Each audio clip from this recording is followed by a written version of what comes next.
రాబోయి చందమామ మా వింత గాథ వినుమా రాబోయి చందమామ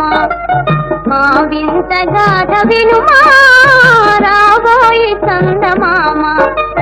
ప్రశ్నలు పలికిన పసితో బ్రతుకగా వచ్చిన సతినోయ్ ప్రశ్నలు పలికిన పసితో బ్రతుకగా వచ్చిన సతినోయ్ మాటలు మూటకమాయే నటనలు నేర్చెను చాలా రావోయి చందమామ మా వింత గాథ వినుమా రావోయి చందమామ తన మతమేమో తనది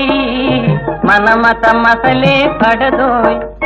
తన మతమేమో తనది మన మతమసలే పడదోయ్